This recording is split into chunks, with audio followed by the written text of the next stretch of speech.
ಜಾತ್ಯತೀತ ನಿಲುವನ್ನು ಬಿಟ್ಟು ನೀವು ಹಿಂದುತ್ವವನ್ನು ಪ್ರತಿಪಾದಿಸ್ತೀರಾ ಅಂತ.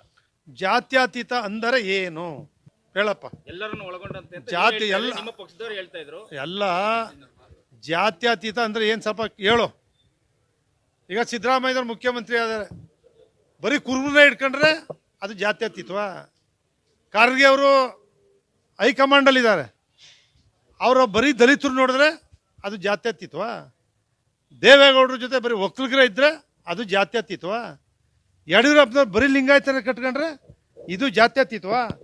ಈ ರಾಜ್ಯದಲ್ಲಿ, ಈ ದೇಶದಲ್ಲಿ ಯಾರು ಜಾತ್ಯತೀತ ಶಕ್ತಿಗಳೆಲ್ಲ ಒಂದೇ ಆಗಬೇಕು, ಏಕ ದೇಶ, ಏಕ ವ್ಯಕ್ತಿ, ಏಕ ಕಾನೂನು ಒಂದೇ ಆಗಬೇಕು ಅಂತಕ್ಕಂಥದ್ದು ನರೇಂದ್ರ ಮೋದಿ ಇರ್ತಕ್ಕಂಥದ್ದು. ನರೇಂದ್ರ ಮೋದಿನೇ ಏಕ ವ್ಯಕ್ತಿ ಇವತ್ತು, ಅವರಿಂದನೇ ಸಾಧ್ಯ. ಬೇರೆ ಯಾರು ಇಲ್ಲ ಪ್ರಧಾನಿ ಆಗೋರು. ನರೇಂದ್ರ ಮೋದಿ ಬಿಟ್ರೆ ದೇಶದಲ್ಲಿ ಮತ್ತೊಬ್ಬ ಆಲ್ಟರ್ನೇಟಿವ್ ಆಗಿ ಪ್ರಧಾನಿ ಆಗ್ತಕ್ಕಂಥ ಶಕ್ತಿ ಇವತ್ತು ಈ ಯುಗದಲ್ಲಿ ಬೇರೆ ದೇಶಗಳನ್ನ ಎದುರಿಸಿ ನರೇಂದ್ರ ಮೋದಿ ಮಾತ್ರನೇ ಸಾಧ್ಯ. ನರೇಂದ್ರ ಮೋದಿಗೆ ಬೇರೆ ಪ್ರಾದೇಶಿಕ ಪಕ್ಷಗಳು ಕೂಡ ಬೆಂಬಲ ಕೊಡ್ತವೆ.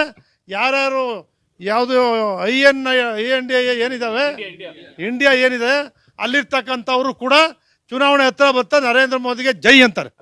ಖರ್ಗೆ ಅವರು ಪ್ರಧಾನಿ ಅಭ್ಯರ್ಥಿ ಮಾಡಬೇಕು ಅಂತ ಇಂಡಿಯಾ ಒಕ್ಕೂಟ ತೀರ್ಮಾನ ಮಾಡಿತ್ತು. ಅಂದ್ರೆ ಅವ್ರಿಗೂ ಶಕ್ತಿ ಇಲ್ವಾ ಅಂತ. ಯಾರಿಗೆ? ಈ ದೇಶದಲ್ಲಿ ಇವತ್ತಿನ ಸಂದರ್ಭದಲ್ಲಿ ನರೇಂದ್ರ ಮೋದಿ ಅವರ ಬಿಟ್ಟರೆ ಬೇರೆ ಯಾರಿಗೂ ಕೂಡ ಶಕ್ತಿ ಇಲ್ಲ, ಜನ ಬೆಂಬಲ ಇಲ್ಲ.